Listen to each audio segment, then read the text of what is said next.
Hello everybody, my name is Noah the Intern, and this is an intern's crash course to Elder Law, episode 4. And this is the show where I teach all of you the legal concepts that I've learned in my time in my internship here at the offices of Samantha K. Wolf, so that you all can have a better understanding of legal concepts and terms whenever you work with an attorney. So this past week, I actually helped Attorney Wolf create a plan for a revocable living trust for one of her clients, and I learned a great deal of terms and different ideas from working on that. Knowing that for someone who is not as aware of legal terms and concepts, that seeing all these different words and phrases can be very intimidating, especially whenever you're trying to set your affairs in order in a way that you will feel confident and at peace with. And so with that being said, today we're going to talk about trust management. So this is just a general phrase of how one can handle finances and assets and other things like that within a living trust.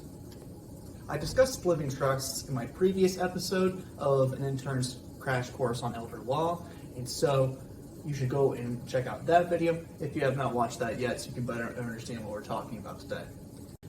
So we're essentially just going to go over a few terms that I did not include in the previous episode, so you can have a better understanding of everything that you might see. First and foremost, we're going to talk about two different kinds of taxes that you might run into whenever working with an attorney on estate planning. The first of which is inheritance tax. This is essentially a tax owed to the government whenever inheritance is given to beneficiaries, and it is currently sitting at 4.5% of the assets. And another important form of taxation to be aware of is capital gains tax. Now, this tax is owed to the federal government whenever a capital asset is sold. And this tax can range anywhere from 0% to 20% depending on certain factors. Now, when it comes to determining how much money exactly is going to be charged to you with these taxes, there are a couple of terms that you ought to know.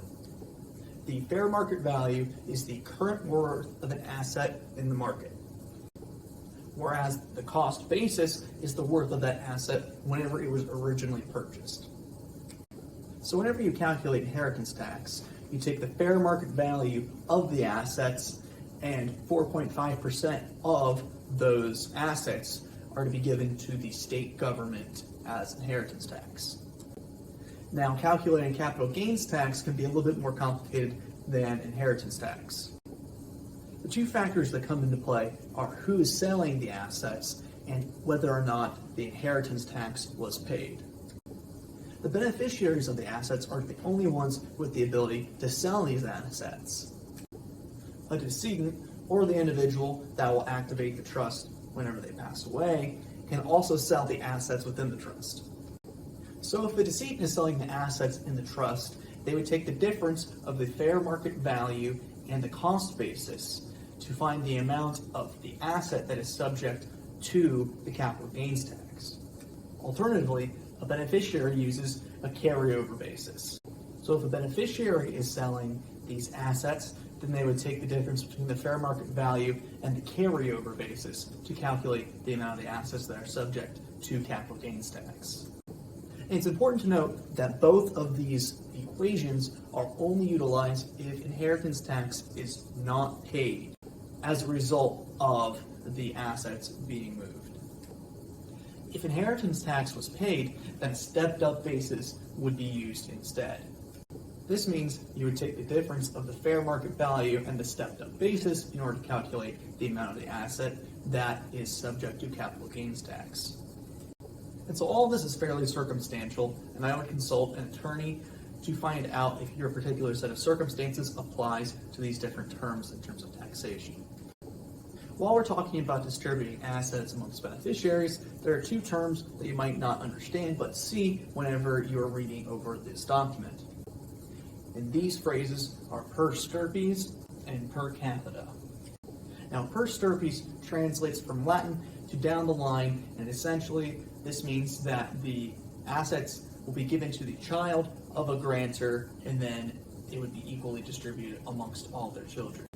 This essentially means that the grandkids of the grantor will be given equal share of those assets down the line if it goes to them at some point. In contrast, Per capita translates from Latin to by head, which essentially means that of the listed beneficiaries, however many are surviving, the assets are to be distributed equally amongst them and them alone. There are some other terms beyond these two that I think are important for you to know. One of which is qualified terminable interest property, otherwise abbreviated as QTIP. This essentially allows for a marital deduction to taxes so that the surviving spouse does not have to pay nearly as many taxes as they would normally. Another important term is limited power of appointment. And essentially, this outlines the restrictions that the grantor has placed on the beneficiaries of how they can utilize the assets that they are given. One popular restriction that can be found within the language of the trust is health, education, maintenance, and support, often abbreviated HEMS. And so the assets can only be utilized for those purposes, and they cannot be used for personal spending, spending on their estate, or to pay off creditors. Another restriction can be the 5x5 power.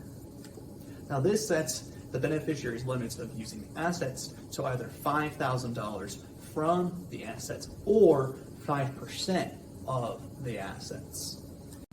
It should be noted that these assets are in addition to HEMS, so it's not 5% of HEMS, it's 5% of the rest of the assets.